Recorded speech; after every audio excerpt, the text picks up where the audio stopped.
Welcome to the Fine Cooking Podcast, the show for people who love to cook. I'm Kathy Kingsley, your host. Each episode will be bringing the pages of Fine Cooking magazine to life through our conversations with a mix of guests, our editors, contributors, cookbook authors, food writers, chefs, and bakers. We'll dive into a topic and then take time at the end of every show to answer some of your questions. Today, we'll be talking with cookbook author and baking master Erin McDowell. Joining me today are editors Chris Hulk, Diana Andrews, Sarah Breckenridge, and later in the show, Erin McDowell.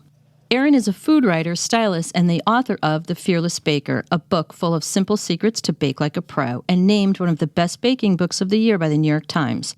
We're also happy to say that Erin is a Fine Cooking contributor, and today we'll be talking with her about her latest article for us on oven pancakes, also known as Dutch babies, as well as her most favorite subject, pies.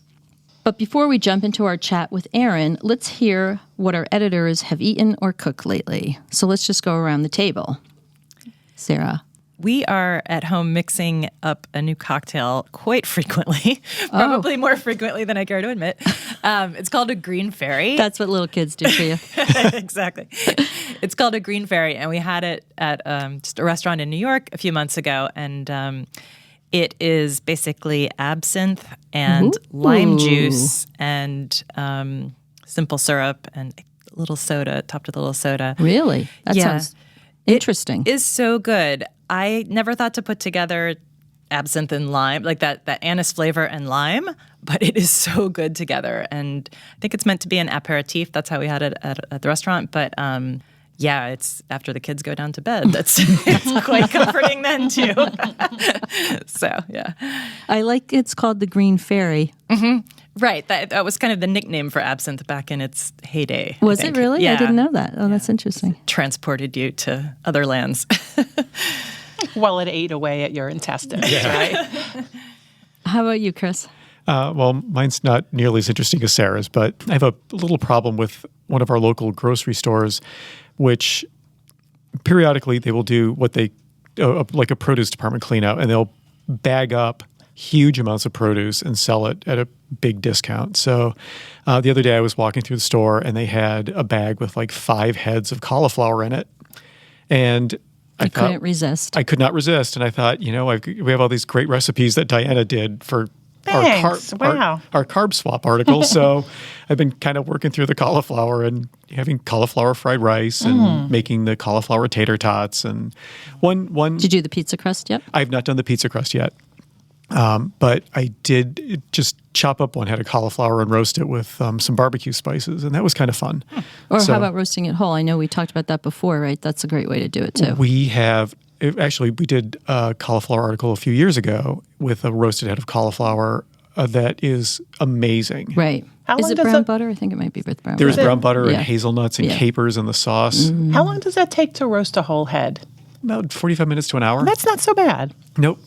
You and its presentation is kind of cool. Yeah, it's a really cool presentation. But you carve out the stem, and I think making it a little hollow helps with the roasting. I could see that. Mm-hmm. So, you know what I love cauliflower with too? Curry. For sure. Or Middle Eastern spices. Oh, so great, so great. And how about you, Diana? Well, I still continue my love affair with shishito peppers, and my wok, who is continuing to cook with most nights. Last night I had shishito peppers and had a real craving for them. I had half a bag left, and I just tossed them with a little peanut oil in the wok until they got really charred in places, and dumped them out into a big bowl, put a little sesame oil on, a little rice wine vinegar, just a touch of salt because I didn't want to make them soggy with soy sauce, and then I topped them with some sesame seeds, and that was my side. It was so good, so simple and so good.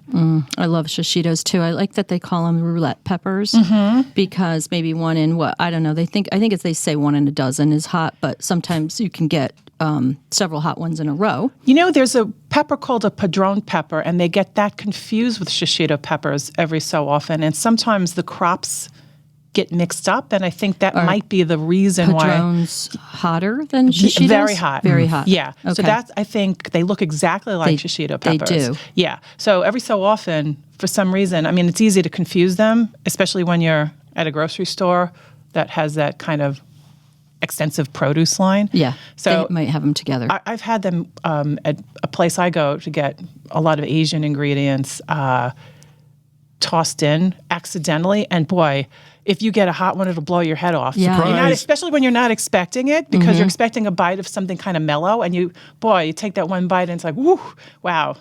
They're so good, though. They are great. So I've been actually dabbling in the drink area too, Sarah, but not cocktails, which yours sounds a little more interesting than mine. But I've been drinking a lot of golden milk, which is the warm turmeric tea. Not even a tea, but you make it. I make it with like a nut milk and a little ginger and the turmeric and cayenne. I think that's pretty much it. What kind of nut milk do you use? So I use a mix. I do like oat milk. I've been using that a lot lately, but I'll use oat, almond, soy. Sometimes I'll use 3 of them together, 2 of them together, depending what I have, because I have an extensive non-dairy milk collection in my refrigerator.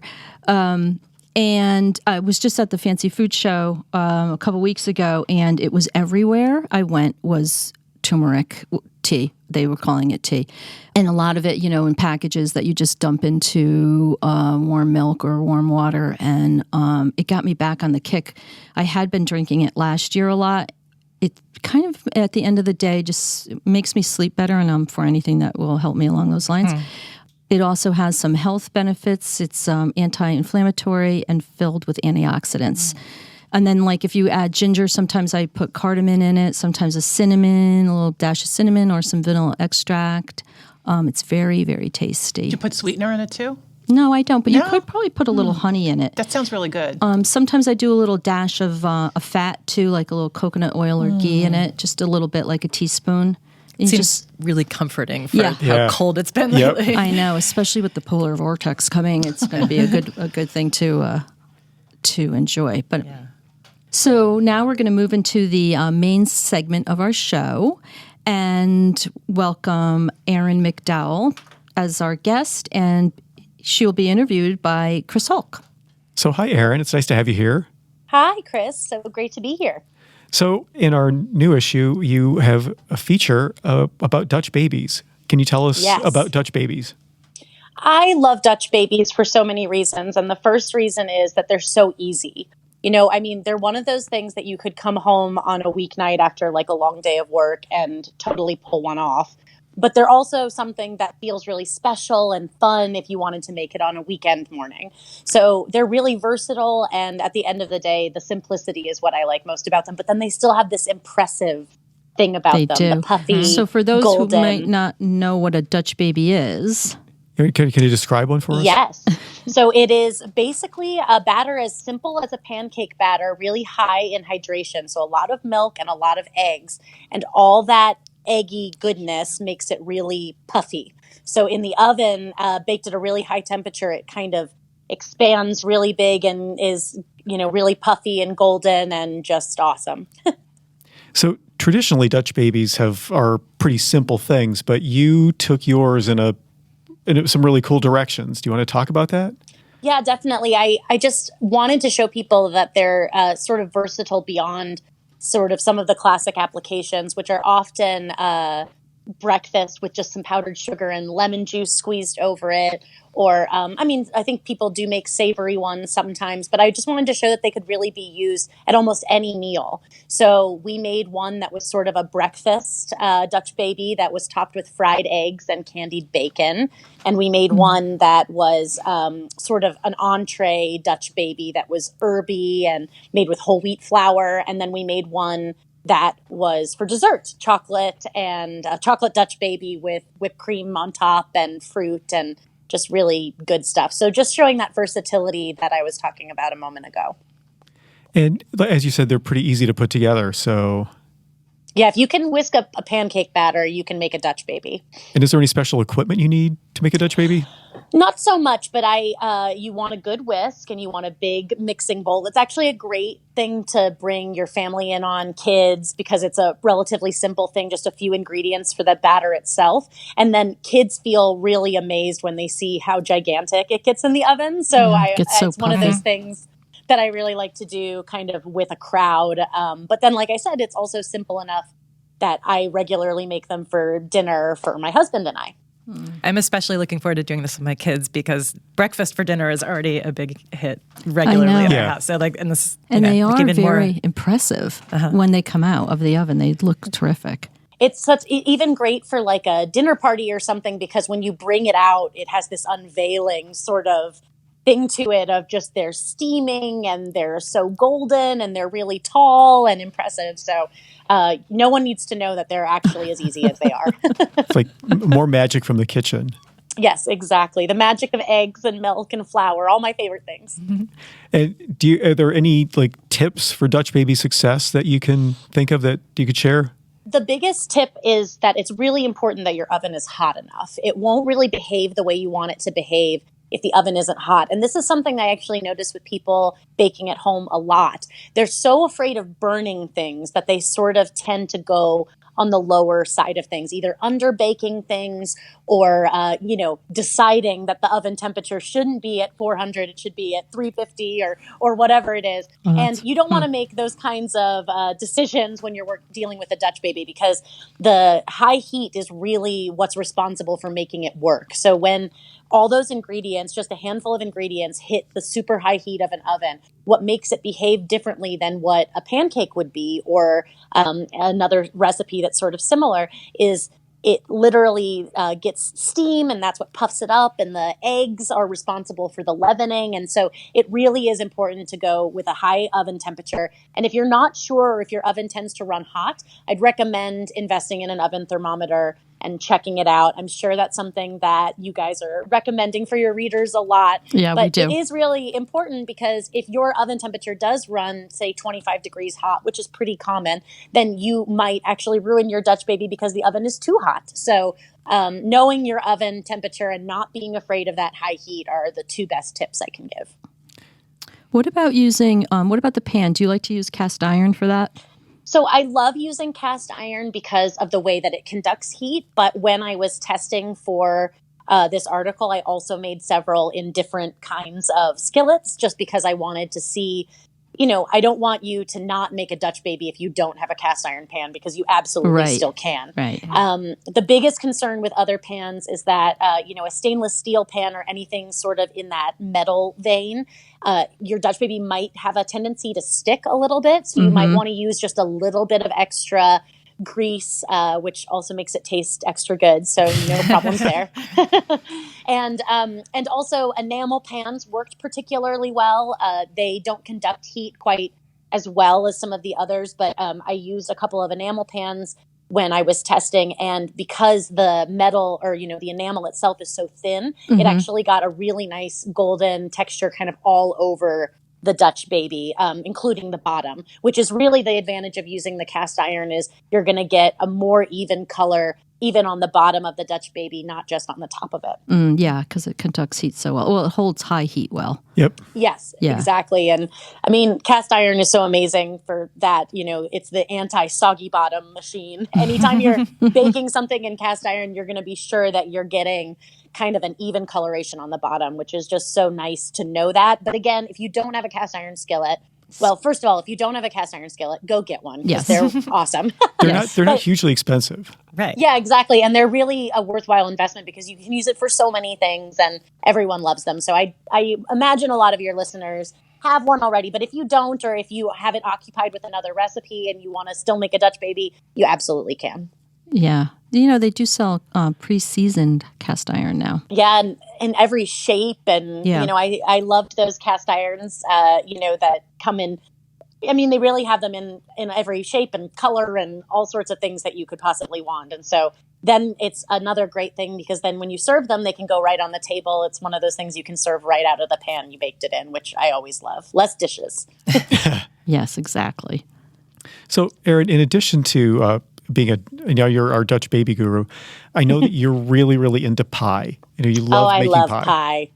Yes, my favorite subject. So, I mean, Dutch babies, I love you too, but I love pie. So why do you love pie so much? There are so many things to love about pie, but the first thing that I love about it is that I love eating them. That's really the first thing I love about them. Okay, that's a good place to start. I grew up doing all sorts of crazy things for pie. I have this one recollection of going several hours out of our way when we were in Illinois visiting some of my mom's family, just to go to this restaurant that a friend had said served really excellent pie. It was called Mimi's, and we bought mugs and T-shirts and all sorts of things to commemorate the excellent pie we had there. I totally understand that. I was a kid when we did that, and we still drink out of our Mimi's mugs and talk about Mimi's all the time. And I also really they were one of the first things that I fell in love with baking. I used to make pies with my grandma. She loved making pie, and she arguably made really delicious pies. She would say that her pies were just sort of okay. And so it's one of the things that I really like about pie is that even sort of a wonky looking pie still looks really cool. They've got this rustic thing going about them. And that's really what I think of when I think of pie. They're really versatile and they're homey. They're the kind of thing that a lot of people grew up making, or they had a family member that used to make them. The memories that people have tied up in pie is just really what I love about it so much. You say that word and it sparks something different for so many different people. For a lot of people, making pie crust it's like a talking off the ledge kind of situation. Yes. What are your tips for pie crust success? So this is actually one of the reasons why I called my cookbook what I called it. We called it The Fearless Baker. And a huge part of the reason is how many times I give people pie crust pep talks. I have been texting with people on Thanksgiving Eve, telling them they can do it, and answering Facebook messages and all sorts of hotlines about pie crust. The first thing is that your ingredients have to be cold. And, everyone says that, but not everyone hears it for what it is, which is that if your house is hot, say it's summertime and, it's starting to really heat up, you not only want your cold butter and your ice water, you might even want to throw your bowl of flour into the fridge for a little while, or even the freezer. Get everything cold sort of from the get-go so that, everything's working in your favor. And in the winter, when you're making pies for the holidays and things like that, sometimes you don't have to worry about those cold ingredients with quite the same fervor, but cold ingredients are a huge measure of success. You're not going to have a flaky pie crust if your butter is warm or if you use room temperature water. It's just not going to happen. And then I also think that a lot of people tend to overmix and overwork their pie dough. Yeah, and this is when you get that tough crust situation and your fork doesn't go through it in the bottom and all of those things. And I hate to say it, but I think the real way to accomplish that is just trying it a few times in a row, because a lot of people, when they're starting out, they're always overmixing it because they aren't sure. But once you've made it a few times, you start to get those visual cues of what exactly it should look like, and you aren't even tempted to overmix it anymore because you know what you're looking for, and having that eye is really helpful in the pie making world. It's funny because I get questions periodically. Friends will ask me questions along those lines. And I don't know why it is with cooking and baking, but people seem to feel like if I don't do it right the first time, then I haven't mastered it and I've done it wrong. And in the rest of your life, you'll do things over and over until you actually master it. And exactly. And that's really what you're saying. I mean, just keep doing it until you've got it. I always say people that when in the kitchen, practice doesn't make perfect. It makes confident. So you may not make pies that look totally pristine, but after a few times of making it, not only are your pies going to look better, but they're going to taste so much better. And it comes from the confidence that you have of making it yourself and knowing what to look for. When you write recipes like I do and like you all do, we hear the word a lot, visual cue. You want a visual cue that readers can know what it is. But at the end of the day, no matter how well you write a recipe, the best visual cue is going to come from when you do it yourself successfully in your kitchen. And you're going to know then, oh, that's what it was supposed to feel like, look like. You really use all your senses to get in there and kind of know what you're doing. And at the end of the day, I can make pies now with my eyes shut, but I've made so many pies, actually today I'm about to make some candy, and candy is not one of my fortes. And I've been texting somebody asking all sorts of questions and getting that information. So at the end of the day, everyone needs to come into that kitchen with the attitude of, even if it's not perfect, does it taste good? And I've not met very many pies that don't taste good. It's true. That's Very that's true. The benchmark for me. Is it edible? Yes. If it's edible, then it's a win. Then you succeeded. Yes. So to your point about involving your senses in making pie and baking, where do you stand on food processor dough preparation versus doing it by hand? I'm a big advocate of doing it by hand because I feel like you can feel when it's ready faster. Now, that said, I have very naturally cool hands, the cool pastry hands.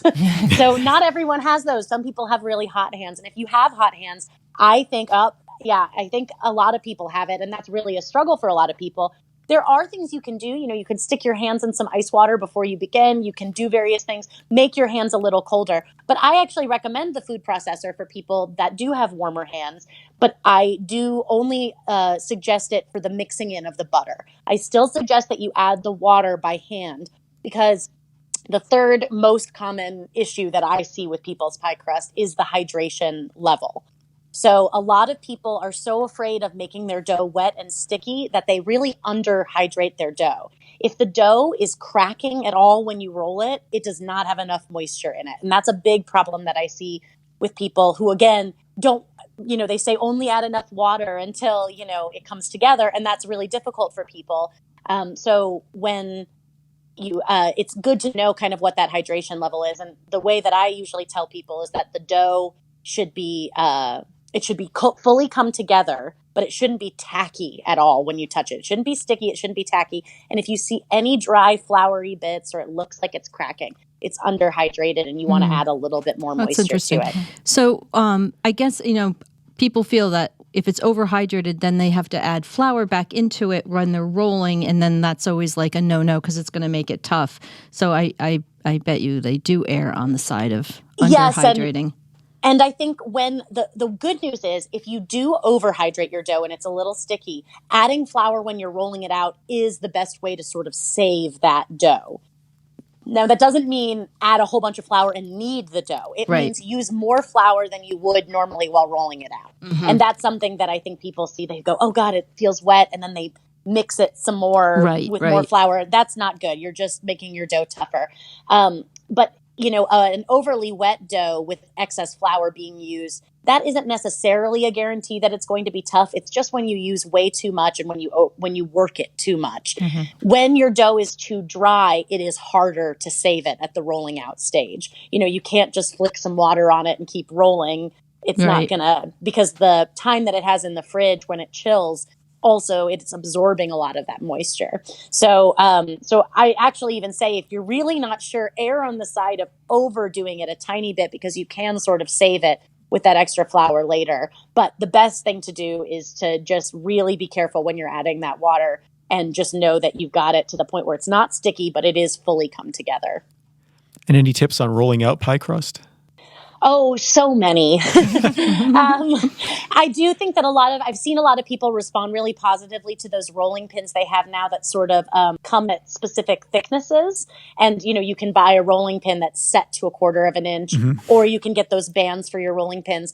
I don't personally use those, but I do think that those are really great if you're somebody who struggles with the unevenness of your dough. The best advice that I can give when you're rolling it out is to start in the center and push upward away from you, then come back to the center and push down. What tends to happen is that people are applying a lot of pressure repeatedly to the center, and then their outside is thicker than the center is. The center gets really thin and the outside is thicker. Or people apply so much pressure to those outsides that they get crazy thin and the inside is still thick. So by returning to the center and kind of starting that process, you're forcing yourself to make it even. And it feels a little funny at first. It feels slower than it needs to be, but it's going to achieve a more even thickness. And then once you get the hang of it, practice makes confident. And then you can just zoom right through it and roll out a crust like it ain't no thing. So do you like to roll out between sheets of parchment, or just... I just use a lightly floured surface. I have sort of a wooden workbench that I like to use. Marble is also great if you have marble countertops at home because they're so nice and cool. But parchment is something, I tend to use parchment more for stickier or higher fat doughs, like a tart dough or a cookie dough that I'm trying to get really thin, because the parchment can kind of give you that help that you need of not using excess flour. If you're somebody that struggles with your dough being consistently tough, trying to roll it through parchment paper is a great idea of seeing if using less flour will help you achieve a less tough dough. So I'm a big believer that there's no one right way to do things. And that's why I say, oh, I do it this way, but I also recommend this way and this way. Because the best way to do something is the way that you feel comfortable. And just because something works really great for me, I mean, I love to tell people all the things that I like to do, but I also like to tell people all the methods that I've tried that have still worked. So just because it's my favorite doesn't mean it's the only way. What's your favorite kind of rolling pin for pie dough? I like a French pin. So those are the kind that are tapered and don't have handles. The reason is that it's honestly just a convenience thing. The type that have handles have bearings in them to help keep the pin rolling. And with time, those don't age particularly well. When you wash, moisture can get into it. I just don't like them as much. Now, I have a couple like that. I have one that belonged to my grandma that I obviously like to use sentimentally because she was my best partner in pie crime, but I prefer the French pin. And one of the reasons is that if you do get that situation where one portion's a little thinner than the other, you can apply pressure to just the part that is still too thick. And a French pin really does that and gives you that flexibility better than any other rolling pin, in my opinion. I find for some reason the French pin really helps me get it more even. And I don't know if it's that I can feel better that, you know, how thick the dough is, or else it's with the bearing pin, I was rolling unevenly because, I don't know, something about it kind of makes you I think it makes you want to bear into press it. down, right? Yeah.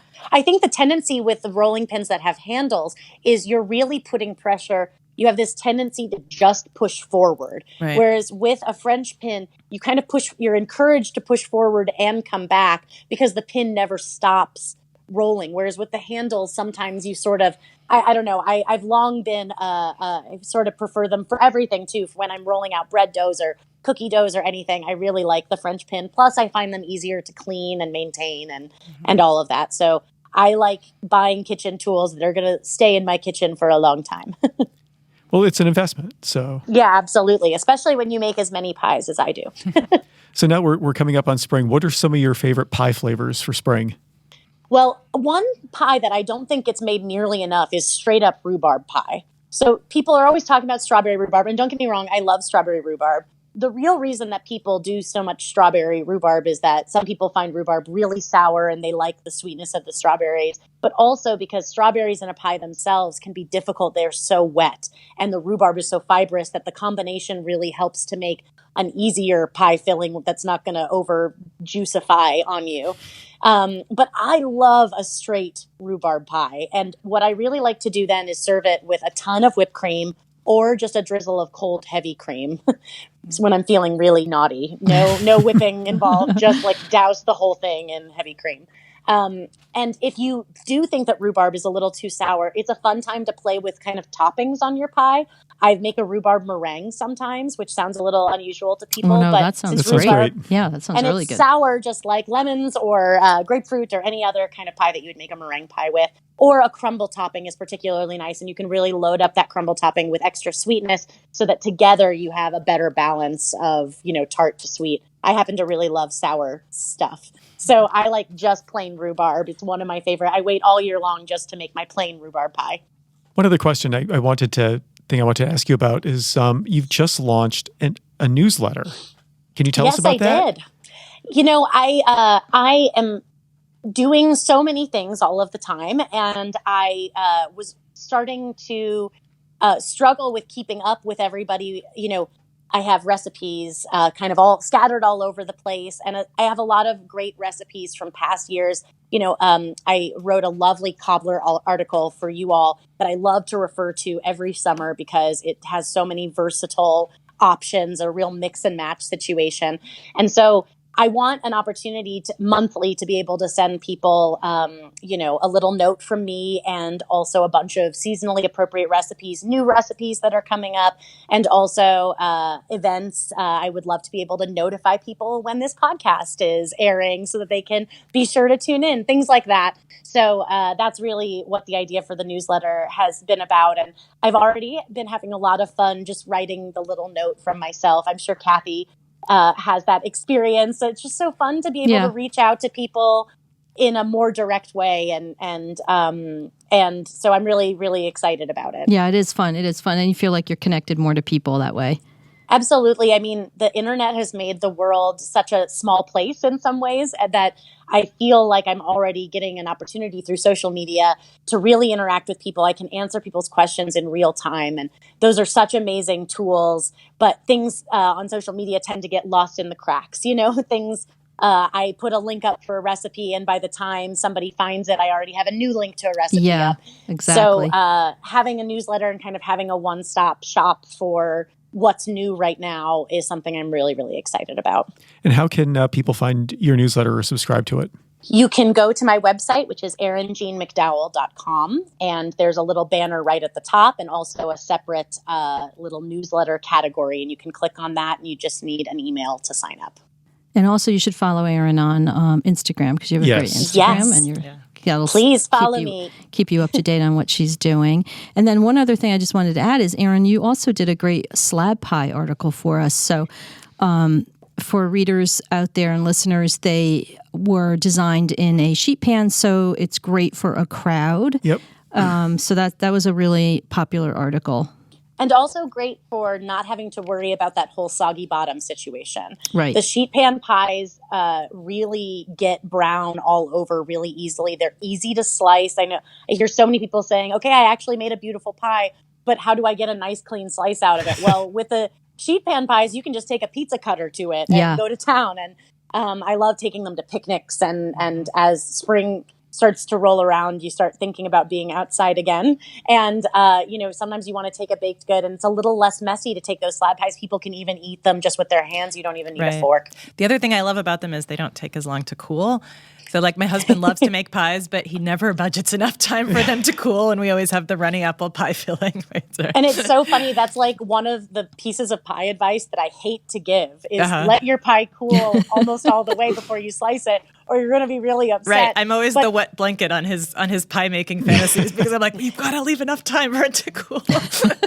And that's, I like to try to provide people with instructions on how to reheat pies so that you can let it cool all the way and then just warm it up, because obviously we all like a nice slice of warm apple pie or warm rhubarb pie, with which a scoop of now ice I'm cream. Dreaming about. That's right. Yes. Or just the cold, heavy cream. I'm telling exactly.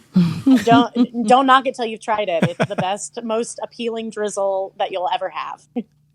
Well, Erin, thanks so much for being with us today. Thank you. I hope that you've inspired our listeners to go out and try their hand at pie and Dutch babies and get a subscription to your newsletter. Oh, well, thank you very much. It's so much fun. And I just encourage everyone to go in the kitchen and be fearless when you bake. And if it doesn't turn out 100% the way you want it, just try it again. Try it again, and it's going to get better every time. And you get to have a lot of fun tasting in the process. Fantastic. Thanks, Erin. Thanks so much. Thanks, Erin. So now let's turn to some questions from our readers. I have a few in front of me here. Here's the first one. I love your recipes, but I'm trying to cut down on the amount of butter in my cooking by substituting olive oil. Do you have any tips on how I could still get that buttery flavor without using that much butter? And Diana, do you have any tips for this reader? Definitely. Well, if you're swapping out olive oil for butter and you still want that buttery flavor, I would just add maybe half a tablespoon of softened butter to the dish you're making at the end of cooking instead of at the beginning.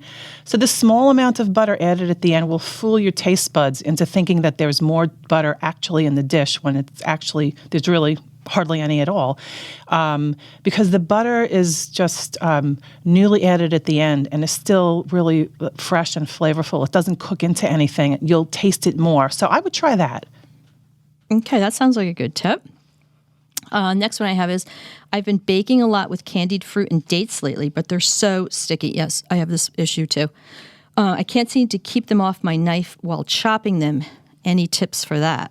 We have tips for everything. So this is something I do in the test kitchen because I've encountered this problem, and a lot of times it's really annoying because we do a lot of chopping of candied fruits and dates and dried fruits. And it just gets really annoying when you're constantly having to wipe off your knife. So we started spraying the knife on both sides with a little unflavored or neutral flavored cooking spray. And that really helps prevent that is a good anything. tip. Yeah. And actually, you could just like sort of slide them off if they do stick a bit, but you really won't have much of a problem once you start doing this. Do you think that would work with a food processor blade too? Like if you were chopping in the food processor? I think that's a great idea. Yeah. That's a great thing to try. That just now occurred to me. Absolutely. Why not? Oh, let's give that a try. We should definitely. Okay. I'll write it down. Yeah, because that is a good tip. Yeah, because sometimes you're chopping a lot of candied fruit. Okay, the next question. I love to fillet just about any fish, but I hate removing the pin bones. Any tips on how to manage this more efficiently? So usually you have to run a finger along the center of the fillet to locate the pin bones and then pluck them out with a tweezer. I actually use a miniature needle nose plier. I like that much better. It gives me a better grip. But actually, here's a good tip. It's much easier to find the pin bones if you lay the fillet bone side up over an upside down bowl. I would cover the bowl with plastic wrap so it's not really in contact with the fish. And the curve of the bowl will cause the pin bones to sort of jut out. You could see them more easily and therefore pull them out more easily. I know they're kind of hidden sometimes, and that's the really annoying part, is locating them without mangling up your fish. But if you lay them over the bowl, you can actually see them popping out pretty easily. What fish do you think have the most pin bones in them when you buy them?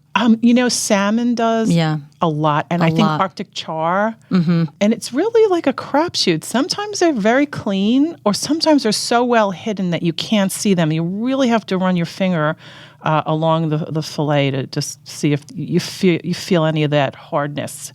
And one end of the fish has more than the other, right? And I can never remember which. It's like either the tail end or the closer to the head has more pin bones. I think it might be the tail end. I think so. I think it is. Yeah. There's a way that you can, but it never really works cleanly enough. You can rip them right out. It's not a good thing I've to never do. had success with that. No, Yeah. it's not a good thing to do if you're really not skilled at it. You might want to slice it thinly, but then kind of try make knife marks on either side, and but you have to have an extremely sharp knife in order to do that. But I like the bowl tip. I do too. Yeah, I do too. I've used that. That's a good Yeah. That is a good tip. And I kind of love pulling out pin bones. It's kind of like satisfying, like plucking eyebrows. Oh, that's funny. All right. Well, thanks, Diana. That's our show for this week. Thanks for listening. Join us again on our next podcast. For some of the recipes discussed on the show, visit our website, finecooking.com. Also, be sure to join our Fine Cooking Podcast group on Facebook and follow us on Instagram.